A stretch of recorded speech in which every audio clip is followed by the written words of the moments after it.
ഇന്ന് അനേകരും ദൈവവചനം ശുശ്രൂഷിക്കുന്നതിൽ നിന്നും ഒരു സോപ്പിടിയിൽ മാത്രമാണ് പ്രതീക്ഷിക്കുന്നത്.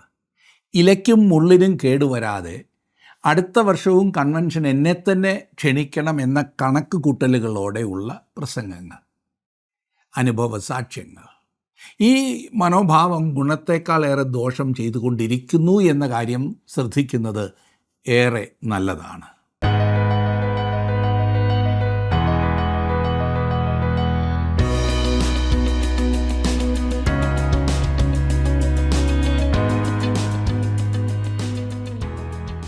ജീവസന്ദേശത്തിൻ്റെ പ്രേക്ഷകർക്ക് ഞങ്ങളുടെ വന്ദനം. സുവിശേഷം അറിയിക്കുന്നതിൽ വിശുദ്ധ പൗലോസിനോളം കഷ്ടമനുഭവിച്ച മനുഷ്യർ വേറെയുണ്ടോ എന്ന് സംശയമാണ്. വീട് വീടാന്തരം കയറി ദൈവസഭയെ മുടിക്കുവാൻ പ്രയത്നിച്ച ശൗൽ പിന്നത്തേതിൽ വീട് വീടാന്തരം കയറി ദൈവവചനം പ്രസംഗിക്കുന്നത് പ്രവൃത്തികളുടെ പുസ്തകത്തിൽ നാം കാണുന്നു. ക്രിസ്തുവിൻ്റെ സ്നേഹത്താൽ നിർബന്ധിക്കപ്പെട്ട ആ മനുഷ്യൻ സുവിശേഷം അറിയിക്കുന്നില്ലെങ്കിൽ എനിക്കയ്യോ കഷ്ടമെന്ന് പറയുന്ന ഒരവസ്ഥയിലേക്ക് മാറ്റപ്പെടുന്നതാണ് നമ്മൾ പിന്നെ കാണുന്നത്.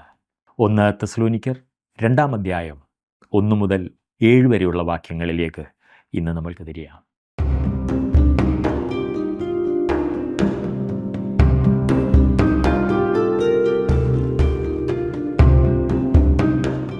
തെസ്സലോനിക്കർക്ക് എഴുതിയ 1-ാം ലേഖനം 1-ാം അധ്യായം നാം പഠിച്ചു കഴിഞ്ഞല്ലോ. ഇന്ന് 2-ാം അധ്യായത്തിലേക്ക് നാം വരികയാണ്. കർത്താവായ യേശുക്രിസ്തുവിൻ്റെ 2ാമത്തെ വരവും അതോട് ബന്ധപ്പെട്ട സംഭവങ്ങളും വളരെയേറെ ചർച്ച ചെയ്യപ്പെടുന്ന ഒരു വിഷയമാണ് ഈ കാലം. ഇതിൽ വൈദഗ്ധ്യം നേടുവാൻ പരിശ്രമിക്കുന്ന അനേകരുണ്ട്.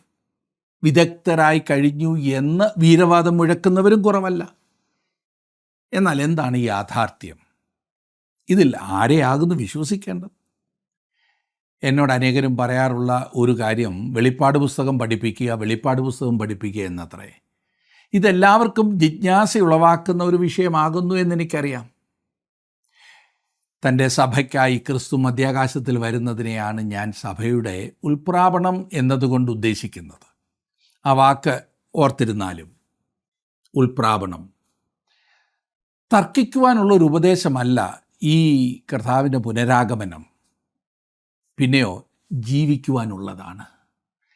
നിർഭാഗ്യവശാൽ പലരും വിശ്വസിക്കുന്നത് മഹാപീഡന കാലത്തിന് ശേഷമാണ് കർത്താവ് വരുന്നത് എന്നത്രേ. അവിടുന്ന് അതിനു മുമ്പ് വരുന്നു എന്ന് വിശ്വസിക്കുന്നവരും ആ പീഡനകാലത്ത് അവൻ വരുമെന്ന് വിശ്വസിക്കുന്നവരുമുണ്ട്. അവിടുന്ന് വീണ്ടും വരുമെന്ന് വിശ്വസിക്കാത്തവരുമുണ്ട്. അങ്ങനെ പറയുന്നവർ തങ്ങളുടെ രക്ഷകനായ ക്രിസ്തുവിനെ അംഗീകരിക്കുന്നു എന്ന് പറഞ്ഞു കേൾക്കുമ്പോഴാണ് എനിക്ക് അത്ഭുതം തോന്നാറുള്ളത്. ഈ വ്യത്യസ്ത വിശ്വാസങ്ങൾ വെച്ചു പുലർത്തുന്ന എല്ലാ കൂട്ടങ്ങളോടും ചോദിക്കുവാനുള്ള വളരെ പ്രധാനപ്പെട്ട ഒരു ചോദ്യം, നിങ്ങളുടെ വ്യാഖ്യാനം നിങ്ങളുടെ ജീവിതത്തെ എങ്ങനെ ബാധിക്കുന്നു എന്നതാണ്. അത് നിങ്ങളുടെ ജീവിതത്തിന് എന്തെങ്കിലും മാറ്റം കൊണ്ടുവരുന്നുണ്ടോ? ജീവിതത്തിൽ എന്തെങ്കിലും ചെയ്യുന്നുണ്ടോ? താങ്കളുടെ കാഴ്ചപ്പാട് താങ്കളുടെ ജീവിതത്തെ ബാധിക്കുന്നില്ല എങ്കിൽ താങ്കൾ വിശ്വസിക്കുന്നതിനെ ഒന്നുകൂടി പരിഗണിക്കുന്നത് നല്ലതായിരിക്കും. അതായത് അത് ശരിയോ തെറ്റോ എന്ന് പരിശോധിക്കുക. ക്രിസ്തുവിൻ്റെ പുനരാഗമനത്തിൻ്റെ പ്രതീക്ഷ ഒരു ക്രിസ്തു വിശ്വാസിയുടെ ജീവിതത്തിൽ പ്രചോദനം നൽകുന്നതായിരിക്കണം. ഈ 2-ാം അധ്യായത്തിൻ്റെ 1-ാം വാക്യം ഞാൻ ആദ്യം വായിക്കാം. അതിനുശേഷം നമുക്ക് ഈ വിഷയത്തെക്കുറിച്ച് ചിന്തിക്കാം. തെസ്സലോനിക്കർക്ക് എഴുതിയ 1-ാം ലേഖനം 2-ാം അധ്യായം 1-ാം വാക്യം. സഹോദരന്മാരെ, ഞങ്ങൾ നിങ്ങളുടെ അടുക്കൽ വന്നത് വ്യർത്ഥമായില്ല എന്ന് നിങ്ങൾ തന്നെ അറിയുന്നുവല്ലോ. വ്യർത്ഥം എന്നതുകൊണ്ട് ശൂന്യം അല്ലെങ്കിൽ നിഷ്ഫലം എന്നൊക്കെയാണ് അർത്ഥം. പൗലോസ് പറയുന്നത്, ഞങ്ങൾ നിങ്ങളുടെ അടുത്ത് വന്നപ്പോൾ ഏതോ സൈദ്ധാന്തികമായ കാര്യങ്ങൾ പറഞ്ഞിട്ട് പോവുകയായിരുന്നില്ല. നിങ്ങൾക്ക് നിങ്ങളുടെ ജീവിതത്തിൽ ഒരു പ്രയോജനവും ഇല്ലാത്ത പുതിയ എന്തോ ഒന്ന് പ്രഖ്യാപിക്കുവാനല്ല ഞങ്ങൾ വന്നത്. ഞങ്ങൾ വന്ന് കുറേ ദിവസം നിങ്ങളെ രസിപ്പിച്ചതിന് ശേഷം ഇങ്ങ് പോരുകയായിരുന്നില്ല. പൗലോസിൻ്റെ പ്രവർത്തനം പ്രയോജനമില്ലാത്തതായിരുന്നില്ല. അത് വ്യർത്ഥമായിരുന്നില്ല, ശൂന്യമായിരുന്നില്ല. അവൻ തെസ്സലോനിക്കയിലേക്ക് വന്നപ്പോൾ അത് അനേകരെ പിടിച്ചു കുലുക്കി, അനേകരെ ക്രിസ്തുവിലെ രക്ഷയിലേക്ക് കൊണ്ടുവന്നു.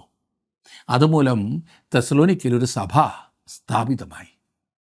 വിശുദ്ധ പൗലോസ് ഒരു സിദ്ധാന്തമോ തത്വശാസ്ത്രമോ സംസാരിക്കുകയായിരുന്നില്ല. പിന്നെയോ തെസ്സലോനിക്കയിൽ പ്രാവർത്തികമായ കാര്യങ്ങൾ സംസാരിക്കുകയായിരുന്നു. സുവിശേഷം ഒരു വിധത്തിൽ അവരുടെ തെരുവുകളിലൂടെ നടകൊണ്ടു.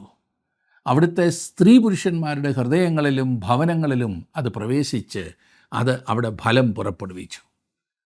2-ാം വാക്യത്തിൽ നാം വായിക്കുന്നത്, നിങ്ങൾ അറിയും പോലെ ഞങ്ങൾ ഫിലിപ്പിയിൽ വെച്ച് കഷ്ടവും അപമാനവും അനുഭവിച്ചിട്ടും വലിയ പോരാട്ടത്തോടെ ദൈവത്തിൻ്റെ സുവിശേഷം നിങ്ങളോട് പ്രസംഗിപ്പാൻ ഞങ്ങളുടെ ദൈവത്തിൽ ധൈര്യപ്പെട്ടിരുന്നു. പൗലോസ് അവരുടെ അടുത്തേക്ക് വന്നപ്പോൾ വളരെയേറെ പോരാട്ടവും ആന്തരിക സംഘർഷവും ഉണ്ടായിരുന്നു എന്നാണ് പറഞ്ഞത്. തന്നെ ഫിലിപ്പിയിൽ വെച്ച് അപമാനിച്ചു എന്നാണ് പൗലോസ് പറയുന്നത്. അപ്പോസ്തലപ്രവൃത്തികളുടെ പുസ്തകം 16-ാം അധ്യായത്തിൽ നിന്നും നാം അത് മനസ്സിലാക്കുന്നുണ്ട്. എന്നാൽ അവൻ തെസലോനിക്കയിലേക്ക് വന്നത് ധൈര്യത്തോടെയായിരുന്നു. വേറൊരു വിധത്തിൽ പറഞ്ഞാൽ തൻ്റെ നേരത്തെയുള്ള അനുഭവത്തിൽ പൗലോസ് വേലയുടെ വേഗത കുറച്ചില്ല, അവൻ ഇടുങ്ങിയിരുന്നില്ല എന്ന് ചുരുക്കം. അവൻ സുവിശേഷത്തെ മായം ചേർത്ത് അവതരിപ്പിച്ചില്ല എന്നാണ് അതിൻ്റെ അർത്ഥം.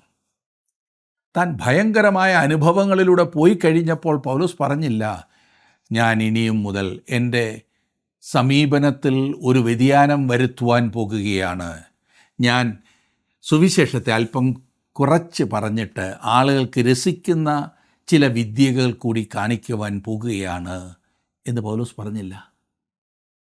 പലരും പറയാറുണ്ട്, നമ്മൾ പച്ചയ്ക്കങ്ങ് സുവിശേഷം പറയുന്നത് കൊണ്ടാണ് ഈ എതിർപ്പുകളെന്ന്. ദൈവം നമുക്ക് സാമാന്യ ബുദ്ധി തന്നിട്ടുള്ളത് ഉപയോഗിക്കണമല്ലോ എന്നാണ് അവർ പറയുന്നത്. നാം മതഭ്രാന്തരെ പോലെ സുവിശേഷം അറിയിക്കണമെന്നല്ല ഞാൻ ഉദ്ദേശിച്ചത്. സാമാന്യ ബുദ്ധി ഉപയോഗിക്കുക തന്നെ വേണം, പക്ഷേ അത് ഒളിച്ചോടുവാനുള്ള ഉപാധിയാകരുത് എന്ന് മാത്രം. സുവിശേഷീകരണം എന്നാൽ മതപ്രചരണമല്ല. ആരെയും മതം മാറ്റിയത് കൊണ്ട് ഒരു വിശേഷവും ആർക്കും ഉണ്ടാകില്ല. മനുഷ്യർ മനുഷ്യരായി ജീവിക്കുവാൻ ദൈവം വെച്ചിട്ടുള്ള മാർഗങ്ങളെ വ്യക്തമായും കൃത്യമായും പറഞ്ഞു കൊടുക്കുന്നതാണ് സുവിശേഷീകരണം. വിശുദ്ധ പൗലോസ് ഒട്ടും പുറകോട്ട് പോയില്ല. പൗലോസ് ഒരു രഹസ്യ വിശ്വാസിയായിരുന്നില്ല. അവൻ ഫിലിപ്പിയിൽ സംസാരിച്ചതുപോലെ തന്നെ തുറന്ന് സംസാരിച്ചു. ഫിലിപ്പിയിൽ വെച്ച് അവനുണ്ടായ തിക്താനുഭവങ്ങളൊന്നും അവനെ ഇടുങ്ങി ചിന്തിപ്പാൻ ഇടയാക്കിയില്ല. ജീവനെ പേടിക്കാതെ അവൻ സത്യം പറഞ്ഞു.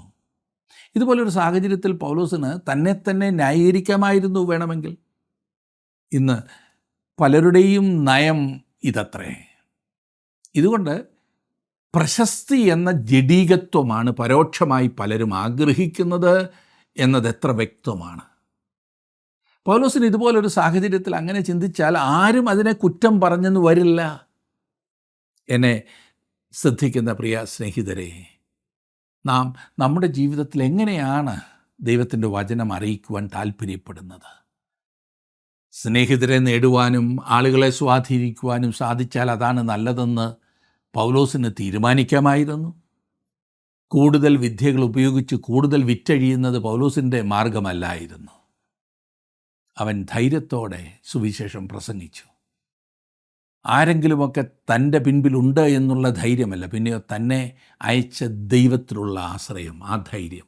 അവൻ്റെ അനുഭവങ്ങൾ അവൻ്റെ സമീപനത്തെ ബാധിച്ചതുമില്ല എന്ന് നാം ഓർക്കണം. അവൻ അവരുടെ മധ്യത്തിലേക്ക് ചെന്നപ്പോൾ അവർക്ക് ദൈവവചനം അവൻ കലർപ്പില്ലാതെ നൽകി, മായം ചേർക്കാതെ നൽകി. വിശുദ്ധ പൗലോസിൻ്റെ ഏറ്റവും മഹത്തായ പ്രസംഗം തിരഞ്ഞെടുക്കുവാൻ നിങ്ങളോട് ആവശ്യപ്പെട്ടാൽ ഏതായിരിക്കും നിങ്ങൾ തിരഞ്ഞെടുക്കുന്നത്? ഒരു വോട്ടെടുപ്പ് ഈ കാര്യത്തിൽ നടന്നെന്നാൽ വളരെയേറെ വ്യത്യസ്തങ്ങളായ ഉത്തരങ്ങൾ നമുക്ക് ലഭിക്കും എന്നത് തീർച്ചയാണ്. അത് അങ്ങനെ പറഞ്ഞെന്നാൽ ആരെയും കുറ്റം പറയുവാനും കഴിയില്ല. അവൻ്റെ മാനസാന്തരത്തെ തുടർന്ന് ദമസ്കോസിൽ അവൻ ചെയ്ത പ്രസംഗത്തിന് ചിലർ വോട്ട് ചെയ്തെന്ന് വന്നേക്കാം. മറ്റു ചിലർ അവൻ്റെ പ്രേക്ഷിത പ്രവർത്തനത്തിൻ്റെ ആരംഭത്തിൽ കുപ്രോസ് ദ്വീപിൽ വെച്ച് സെർഗിയോസ് പൗലോസിൻ്റെ മുൻപിൽ ചെയ്ത പ്രസംഗത്തെ വളരെ വലിയ പ്രസംഗമായി പറഞ്ഞെന്ന് വരാം. വേറൊരു പ്രസംഗം പിസിദ്ധ്യയിലെ അന്ത്യോക്യയിലെ യഹൂദന്മാരുടെ പള്ളിയിൽ വെച്ച് അവൻ ചെയ്തതാണ്. അതുകൂടാതെ അഥേനയിൽ വെച്ച് അവൻ ചെയ്ത പ്രസംഗവുമുണ്ട്. എഫസോസിൽ തൊറന്നോസിൻ്റെ പാഠശാലയിൽ വെച്ച് ദിനം പ്രതി അവൻ നടത്തിയ പ്രസംഗങ്ങളുണ്ട്. അങ്ങനെ അനേകം പ്രസംഗങ്ങളുണ്ട്. എല്ലാ പ്രസംഗത്തിലും ഒരു കാര്യം വ്യക്തമായിരുന്നു. അതായത് അവൻ ക്രിസ്തുവിനെയും ക്രിസ്തുവിൻ്റെ മരണത്തെയും ഉയർത്തെഴുന്നേൽപ്പിനെയും പ്രത്യേകം പറഞ്ഞിരുന്നു. ഏതെങ്കിലും സാമൂഹ്യ ഉച്ചനീചത്വങ്ങൾക്ക് എതിരെ പ്രസംഗിക്കുകയല്ലായിരുന്നു പൗലോസിൻ്റെ മാർഗം. അടിമത്തത്തിനെതിരെ പ്രസംഗിക്കുകയല്ലായിരുന്നു അവൻ ചെയ്തത്. പൗലോസിൻ്റെ മഹത്തായ പ്രസംഗത്തെ തിരഞ്ഞെടുക്കുവാൻ എന്നോട് ആവശ്യപ്പെട്ടാൽ ഞാൻ വാസ്തവത്തിൽ ഇതൊന്നും തിരഞ്ഞെടുക്കില്ല. ഞാൻ തെസ്സലോനിക്കയിൽ അദ്ദേഹം ജീവിച്ച ജീവിതത്തെ തിരഞ്ഞെടുക്കും. അവൻ്റെ ഏറ്റവും ഉന്നതമായ പ്രസംഗം എഴുതിയതോ പ്രസംഗിച്ചതോ അല്ലായിരുന്നു, പിന്നെയോ നടക്കുന്നതിൽ. അതവൻ്റെ അനുഭവത്തിൽ തെളിയിച്ചു. അവൻ്റെ തൊഴിലിൽ അല്ലായിരുന്നു, അവൻ്റെ പ്രവൃത്തിയിലായിരുന്നു. അവൻ യാക്കോബ് പറഞ്ഞ പ്രമാണം വിശ്വസിച്ചിരുന്നു. പ്രവൃത്തിയില്ലാത്ത വിശ്വാസം നിർജീവമാകുന്നു എന്നാണല്ലോ യാക്കോബ് പറഞ്ഞത്. പൗലോസ് തൻ്റെ പ്രസംഗത്തിൻ്റെ വിഷയങ്ങൾ തെസ്സലോനിക്കയിലെ തെരുവുകളിൽ നിന്നും തിരഞ്ഞെടുത്തു എന്ന് വേണം പറയുവാൻ. ഓരോ ക്രിസ്തു വിശ്വാസിയും ഓരോ ഉപദേശിമാരാണ്, പ്രസംഗിയാരാണ്. ഞാൻ അങ്ങനെ വിളിക്കുന്നത് സുഹൃത്തെ താങ്കൾക്കൊരു ഇഷ്ടപ്പെടുന്ന സംഗതിയായി തീർന്നെന്ന് വരില്ല. എന്നെ ചിലർ ഉപദേശിന്ന് വിളിക്കാറുണ്ട്. എന്നാൽ യാഥാർത്ഥ്യം അതാണ്. ആ അവസ്ഥയിൽ നിന്നും ഒഴിഞ്ഞു മാറുവാൻ നമ്മളെക്കൊണ്ട് ആരെക്കൊണ്ട് സാധിക്കില്ല. നിങ്ങൾ ജീവിക്കുന്ന ജീവിതത്താൽ ആരോടെങ്കിലുമൊക്കെ എപ്പോഴും എന്തെങ്കിലുമൊക്കെ പറഞ്ഞുകൊണ്ടിരിക്കുകയാണ്. ഒരുപക്ഷെ നിങ്ങളുടെ ജീവിതം നിങ്ങളുടെ വീട്ടിലുള്ള കുട്ടിയോട് സംസാരിക്കുന്നുണ്ടാകും. ഞാൻ ചിന്തിക്കുന്നത് നമ്മുടെ യുവജനങ്ങൾ കൂടുതൽ വഴിതെറ്റിപ്പോകുന്നതിന് കാരണം പ്രായമുള്ളവരുടെ ജീവിതം മാതൃകയില്ലാത്തതായിരിക്കുന്നതിനാലാണ്. പ്രായമുള്ളവർ പ്രസംഗിക്കേണ്ടതുപോലെ പ്രസംഗിക്കുന്നില്ല, എല്ലാറ്റിനോടും എതിർക്കുന്ന കുട്ടികളാണെന്നുള്ളത്. അവർ വീട്ടിൽ അപ്പച്ചനെയും അമ്മച്ചയെയും ശ്രദ്ധിച്ചു. ഈ അപ്പച്ചനും അമ്മച്ചയും പറയുന്നതും ചെയ്യുന്നതും അംഗീകരിക്കുവാൻ കുഞ്ഞുങ്ങൾക്ക് ബുദ്ധിമുട്ടായപ്പോൾ അവർ ലോകത്തിന് ചെവി കൊടുത്തു. താങ്കളും ഞാനും പ്രസംഗിക്കുന്ന ഏറ്റവും വലിയ പ്രസംഗം നമ്മുടെ ജീവിതം കൊണ്ടാണ്. ആരോ ഒരു മഹാൻ പറഞ്ഞത് ഇപ്രകാരമാണ്: ഏത് വിധേനയും പ്രസംഗിക്കുക, അത്യാവശ്യമെങ്കിൽ മാത്രം വാക്കുകൾ ഉപയോഗിക്കുക. ഈ പറഞ്ഞതിൻ്റെ അർത്ഥം മനസ്സിലാക്കുക. താൻ തെസ്സലോനിക്കയിൽ പ്രസംഗിച്ച പ്രസംഗത്തെക്കുറിച്ചാണ് പൗലോസ് നമ്മോട് പറയുവാൻ പോകുന്നത്. 3 മുതൽ 6 വരെയുള്ള വാക്യങ്ങളിൽ നാം അത് കാണുന്നതാണ്. അതിനുശേഷം തനിക്ക് തെസ്സലോനിക്കക്കാരുമായുള്ള ബന്ധത്തെക്കുറിച്ച് പൗലോസ് വിശദീകരിക്കും. അവൻ അവർക്ക് ഒരു അമ്മയെപ്പോലെ ആയിരുന്നു എന്നും അവരെ ആശ്വസിപ്പിച്ചു എന്നും 7-ാം വാക്യത്തിൽ നാം കാണുന്നു. ഒരു പിതാവിനെപ്പോലെ അവരെ ശിക്ഷിച്ചു വളർത്തിയെന്ന് 11-ാം വാക്യത്തിൽ നാം കാണുന്നു. തെസ്സലോനിക്കർക്ക് പൗലോസ് ഒരു സഹോദരനെ പോലെ ആയിരുന്നു. എന്നിട്ട് അവരെ ആഹ്വാനം ചെയ്തു എന്ന് 14-ാം വാക്യത്തിൽ നാം കാണുന്നു. ഞാൻ 3-ാം വാക്യം ഒന്ന് വായിക്കാം, ശ്രദ്ധിച്ചാട്ടെ. ഞങ്ങളുടെ പ്രബോധനം അബദ്ധത്തിൽ നിന്നോ അശുദ്ധിയിൽ നിന്നോ വ്യാജത്തോടെയോ വന്നതല്ല. അബദ്ധം എന്നതുകൊണ്ട് തെറ്റ് എന്ന അർത്ഥമാണ്. പൗലോസിൻ്റെ പ്രബോധനം മായം ചേർത്തതല്ലായിരുന്നു, വാസ്തവമായതിൽ വെള്ളം ചേർത്തിരുന്നില്ല. വ്യത്യസ്ത കൂട്ടങ്ങൾക്ക് ചേരും വിധം അവൻ ഒരു സ്ഥലത്ത് ഒരു വിധത്തിലും മറ്റൊരു സ്ഥലത്ത് മറ്റൊരു വിധത്തിലും അങ്ങനെ മാറ്റി മാറ്റി പറഞ്ഞില്ല. ഈ കാര്യത്തിൽ ഇന്ന് അനേക പ്രസംഗകരും കുറ്റക്കാരാണ്.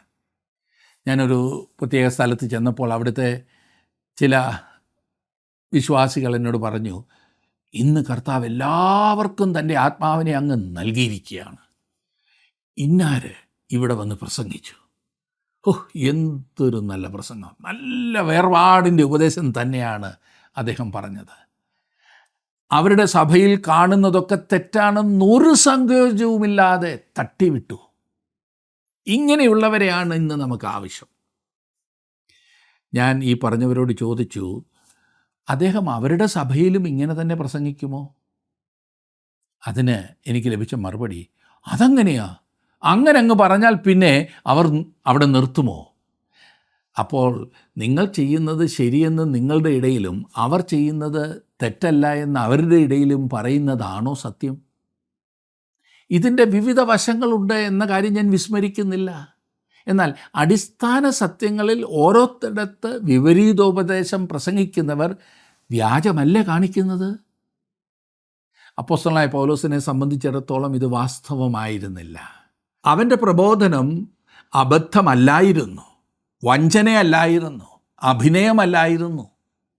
ഇത് വാക്യത്തിൽ അശുദ്ധി എന്ന് പറഞ്ഞിരിക്കുന്നത് സുഖലോലുപത എന്ന അർത്ഥത്തിലാണ്.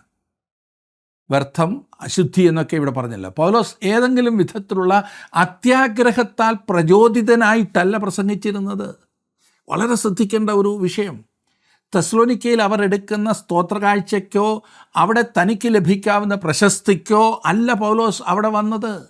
അവന് യാതൊരു ഭൗതിക നേട്ടവും ലക്ഷ്യമില്ലായിരുന്നു. തന്നെ ആരെങ്കിലും ശുശ്രൂഷിക്കണമെന്നും അവൻ ആലോചിച്ചില്ല. അവൻ നിർമ്മലമായ ഒരു ഉദ്ദേശത്തോടെയാണ് അത് ചെയ്തത്. തൻ്റെ വരവിൽ അശുദ്ധമായ യാതൊരു ലക്ഷ്യവും ഇല്ലായിരുന്നു എന്ന് അവൻ പ്രഖ്യാപിക്കുന്നു.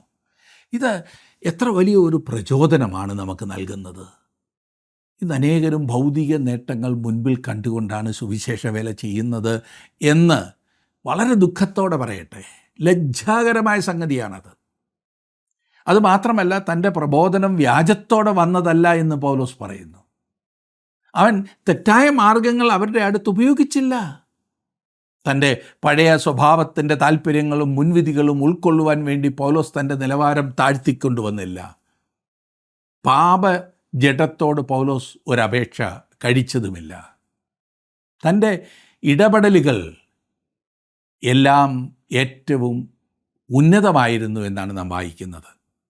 ഇന്ന് അനേകരും ദൈവവചനം ശുശ്രൂഷിക്കുന്നതിൽ നിന്നും ഒരു സോപ്പിടിയിൽ മാത്രമാണ് പ്രതീക്ഷിക്കുന്നത് എന്നെനിക്കങ്ങ് തോന്നുകയാണ്.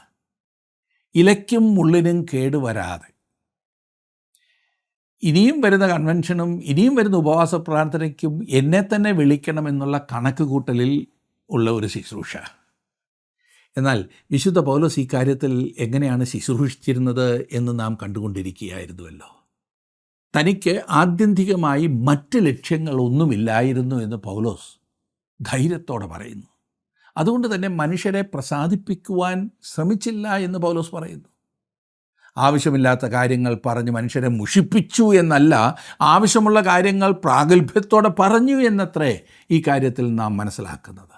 ഈ കാര്യത്തിൽ ഒരു മനസാക്ഷിക്കുത്തുമില്ലാതെയാണ് പൗലോസ് സംസാരിക്കുന്നത്. താൻ ജഡീകമായ മാർഗങ്ങളിലൂടെയല്ല വചനം അറിയിച്ചത് എന്ന്. ദൈവവചനത്തിൽ അടിസ്ഥാനപ്പെട്ട് ജീവിതത്തിൽ അത് തെളിയിച്ച് ശുശ്രൂഷിക്കുന്നവർ ദൈവവചനം പങ്കിട്ടാൽ അവിടെ ദൈവാനുഗ്രഹം ഉണ്ടാകും എന്നത് തീർച്ചയാണ്. ദൈവം ആഗ്രഹിക്കുന്നത് എന്തെന്ന് വ്യക്തമല്ലാത്തതിനാലാകുന്നു പലരും പ്രാഗൽഭ്യം നഷ്ടപ്പെട്ട് മനുഷ്യരെ പ്രസാദിപ്പിക്കുവാൻ വേണ്ടി ശുശ്രൂഷിക്കുന്നത്. സുവിശേഷ വേലയിലായിരിക്കുന്നവർക്ക് ഈ കാര്യത്തിൽ ദൈവം കൂടുതൽ വെളിച്ചം നൽകട്ടെ എന്ന് ഞാൻ പ്രാർത്ഥിക്കുന്നു. ഇനി 4-ാം വാക്യം നോക്കിക്കാട്ട്, 2-ാം അധ്യായത്തിൻ്റെ 4-ാം വാക്യം. ഞങ്ങളെ സുവിശേഷം ഭരമേൽപ്പിക്കേണ്ടതിന് ഞങ്ങൾ ദൈവത്തിന് കൊള്ളാകുന്നവരായി തെളിഞ്ഞതുപോലെ ഞങ്ങൾ മനുഷ്യരെയല്ല, ഞങ്ങളുടെ ഹൃദയം ശോധന ചെയ്യുന്ന ദൈവത്തെ അത്രേ പ്രസാദിപ്പിച്ചുകൊണ്ട് സംസാരിക്കുന്നത്. തനിക്ക് വേറെ ലക്ഷ്യങ്ങളൊന്നുമില്ലായിരുന്നു എന്നാണല്ലോ പൗലോസ് പറഞ്ഞുകൊണ്ടിരുന്നത്. അവൻ മനുഷ്യരെ പ്രസാദിപ്പിക്കുവാനോ പ്രശസ്തിക്ക് വേണ്ടിയോ ശ്രമിക്കുന്നവനായിരുന്നില്ല. തനിക്ക് തന്നെ ഒരു പേരുണ്ടാക്കിയെടുക്കുവാനും പൗലോസ് ആഗ്രഹിച്ചില്ല. എന്ന് കണ്ട് എല്ലാവരെയും മുഷിപ്പിക്കണമെന്നല്ല. ആ കാര്യം നാം വളരെ ശ്രദ്ധിക്കണം. എല്ലാവരെയും മുഷിപ്പിക്കരുത്. അപ്രധാനങ്ങളായ കാര്യങ്ങൾ അടിച്ചേൽപ്പിച്ച് ആളുകളെ മുഷിപ്പിച്ചിട്ട് അത് ദൈവവചനത്തിനു വേണ്ടി വീറോടെ നിൽക്കുന്നതാണെന്ന് പറഞ്ഞാൽ മൂഢത്തരമാണ്, സ്വാർത്ഥതയാണ്. ഇന്ന് പലരുടെയും നയം വളരെ തെറ്റാണ്. തന്നെക്കുറിച്ച് മനുഷ്യർ എന്ത് ചിന്തിക്കുമെന്ന് അറിയുവാനല്ല പൗലോസ് പ്രസംഗിച്ചത്. പിന്നെയോ ദൈവം തന്നെക്കുറിച്ച് എന്ത് ചിന്തിക്കുമെന്നതായിരുന്നു അവൻ്റെ പ്രധാനപ്പെട്ട വിഷയം. അവൻ തന്നാൽ കഴിയാത്ത കാര്യങ്ങൾ കഴിയുമെന്ന് നോട്ടീസ് അടിച്ച് ആളെ കൂട്ടിയില്ല. ഒരു ഉപായവും അവൻ ഉപയോഗിച്ചില്ല. ഇതേക്കുറിച്ച് പൗലോസ് പറയുന്നത് 5-ാം വാക്യത്തിൽ നാം കാണുന്നു. നിങ്ങൾ അറിയും പോലെ ഞങ്ങൾ ഒരിക്കലും മുഖസ്തുതിയോ ദ്രവ്യാഗ്രഹത്തിൻ്റെ ഉപായമോ ഉപയോഗിച്ചിട്ടില്ല. ദൈവം സാക്ഷി.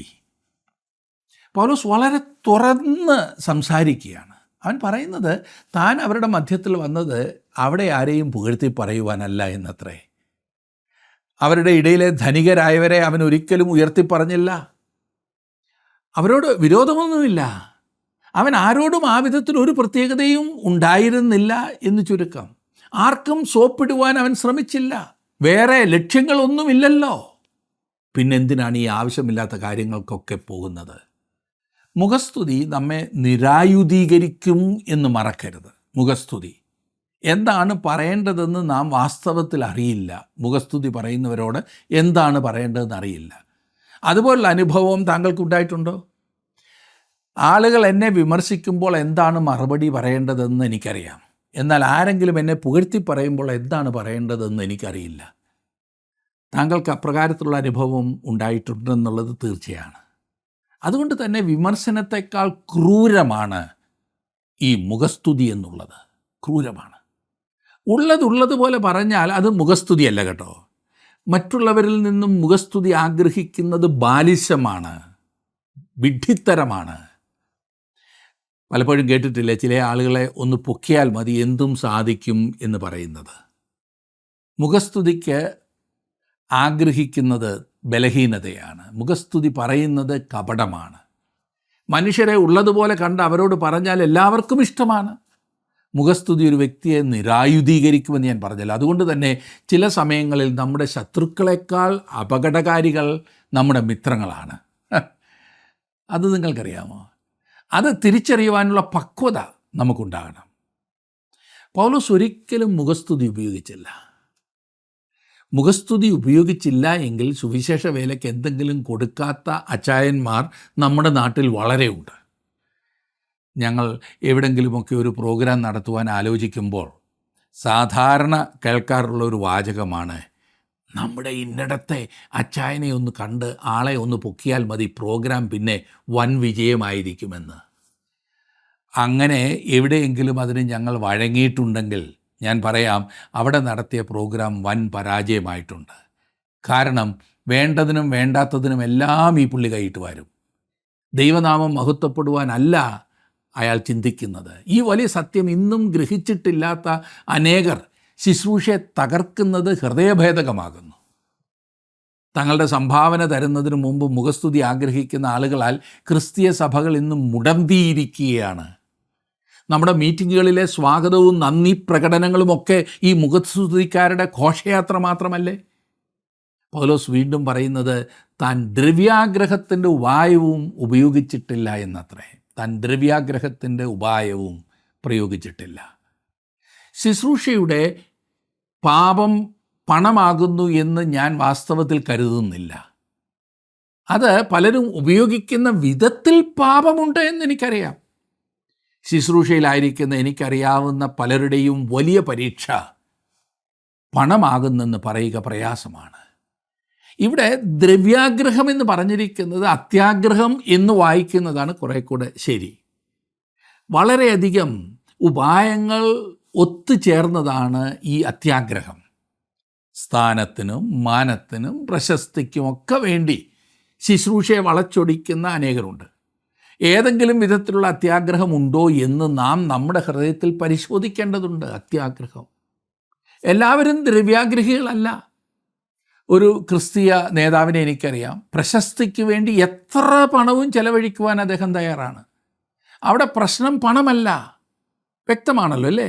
പല കോളേജുകളും ഇപ്പോൾ ഡോക്ടറേറ്റ് കൊടുക്കുന്നത് ആളുകളെ വിലയ്ക്ക് വാങ്ങുവാനാണ്. പ്രത്യേകിച്ച് ഒരു കാരണവുമില്ലാതെ പേരിൻ്റെ മുൻപിൽ ഈ ഡോക്ടർ എന്ന് ചേർക്കുവാനുള്ള അത്യാഗ്രഹത്താൽ അനേകരും തങ്ങളെ തന്നെ വിൽക്കുകയാണ് ചെയ്യുന്നത്. പണ്ടൊക്കെ ഇത് പാശ്ചാത്യ രാജ്യങ്ങളിൽ മാത്രം ഉണ്ടായിരുന്നുള്ളൂ. ഇന്ന് നമ്മുടെ നാട്ടിൽ ഇത് സുലഭമാണ്. അതിൻ്റെ പിൻപേ വിഡ്ഢി കളിക്കാൻ കുറേ ആളുകളും അതിൻ്റെ പേരിലുള്ള വിവാദങ്ങളും വളരെയാണ് ഇന്ന്. ഇത് കിട്ടുന്ന ആളിൻ്റെ കയ്യിൽ നിന്നും പണം പ്രതീക്ഷിച്ചാണ് പല കോളേജുകളിലും ഇത് ചെയ്യുന്നത്. അല്ലാതെ എനിക്ക് കിട്ടിയെന്ന് പറയുന്നവർക്ക് നിങ്ങൾ ഓർക്കണം അവരെന്തൊക്കെ വേറെ കൊടുത്തിട്ടുണ്ടെന്ന്. ഇതെല്ലാം അത്യാഗ്രഹമാണ്. അത്യാഗ്രഹം പല വിധത്തിലാണ്. 6-ാം വാക്യം കൂടി നോക്കാം. 6-ാം വാക്യം, ക്രിസ്തുവിൻ്റെ അപ്പോസ്തോലന്മാർ എന്ന അവസ്ഥയ്ക്ക് ഘനത്തോടെ ഇരിപ്പാൻ കഴിവുണ്ടായിട്ടും ഞങ്ങൾ മനുഷ്യരോട്, നിങ്ങളോടാകട്ടെ മറ്റുള്ളവരോടാകട്ടെ മാനം അന്വേഷിച്ചില്ല. പൗലോസ് ഒരിക്കലും സ്ഥാനമോ മാനമോ അന്വേഷിച്ചില്ല. സ്ഥാനവുമില്ല, മാനവുമില്ല. അവന് ഈ പറഞ്ഞ ഡിഗ്രികളൊന്നും ലഭിച്ചില്ല. അവൻ അതിന് പോയിട്ടുമില്ല. അവന് പരിശുദ്ധമായ ലക്ഷ്യങ്ങൾ മാത്രമായിരുന്നു ഉണ്ടായിരുന്നത്. എന്തൊരു പ്രാഗൽഭ്യമില്ലേ! ഇത് നമുക്ക് എന്തൊരു വെല്ലുവിളിയാണെന്നറിയാമോ? തുടർന്ന് നാം കാണുന്നത് പൗലോസിൻ്റെ ശുശ്രൂഷയുടെ വേറൊരു വശമാണ്. ഒരു അമ്മയുടെ ആശ്വസിപ്പിക്കൽ പോലെയുള്ള ഒരു ശുശ്രൂഷ. 7-ാം വാക്യത്തിൽ അതാണ് നാം വായിക്കുന്നത്. ഒരു അമ്മ തൻ്റെ കുഞ്ഞിനെ പോറ്റും പോലെ ഞങ്ങൾ നിങ്ങളുടെ ഇടയിൽ ആർദ്രതയുള്ളവരായിരുന്നു.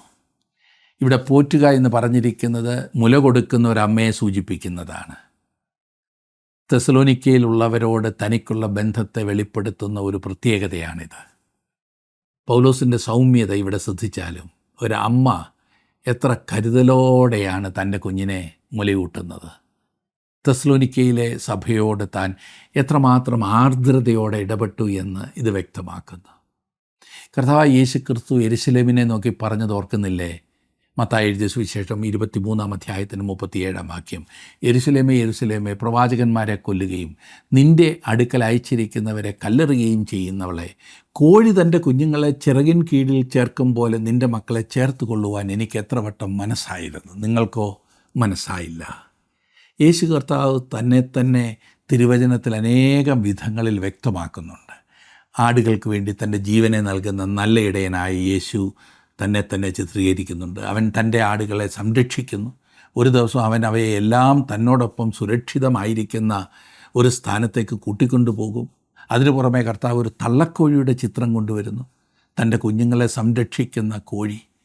പൗലോസ് ഈ പറഞ്ഞതുപോലെയുള്ള ഒരു ശുശ്രൂഷക്കാരനായിരുന്നു. അവനൊരു മാതൃസ്നേഹത്താൽ തെസ്സലോനിക്കയിലെ വിശ്വാസികളെ സ്നേഹിച്ചു. അവൻ അവരെ ഏറ്റവും അധികം സ്നേഹിച്ചു. അവർ അവന് പ്രിയപ്പെട്ടവരായിരുന്നു. ഇന്നും ഈ പറഞ്ഞതുപോലെയുള്ള സഭാ ശുശ്രൂഷകർ ഉണ്ടെന്നുള്ളത് ഏറെ പ്രോത്സാഹജനകമായ സംഗതിയാകുന്നു. ഒരുപക്ഷെ അവർ വലിയ പ്രസംഗകരല്ലായിരിക്കാം, എന്നാൽ അവർ ദൈവവചനം വിശ്വസിക്കുകയും ആടുകളെ അത് പഠിപ്പിക്കുകയും ചെയ്യുന്നു. അങ്ങനെ സ്നേഹമുള്ളവർ ആവശ്യത്തിലിരിക്കുന്ന ആളുകളെ സഹായിക്കുവാൻ സന്മനസ്സുള്ളവരായിരിക്കും. അവരാണ് ശരിയായ ഉപദേശം നൽകി ആടുകളെ നടത്തുന്നത്. അങ്ങനെയുള്ളവരുടെ മുൻപാകെ ഇരുന്ന് ഹൃദയം തുറന്ന് സംസാരിക്കുവാൻ നിങ്ങൾ മടിക്കേണ്ടതില്ല. അവർ വലിയ സഹായമായിരിക്കും. പൗലോസ് തൻ്റെ സഭയോട് കാണിച്ചതായ സ്നേഹം എത്ര അനുഗ്രഹമാണ്, എത്ര വലിയ മാതൃകയാണ് നമുക്ക് മുൻപിലുള്ളത്. നമുക്കും ആ സ്നേഹത്തിൽ പ്രചോദിതരായി കർത്താവിനെ സേവിക്കാം. ദൈവം നിങ്ങളെ അനുഗ്രഹിക്കട്ടെ.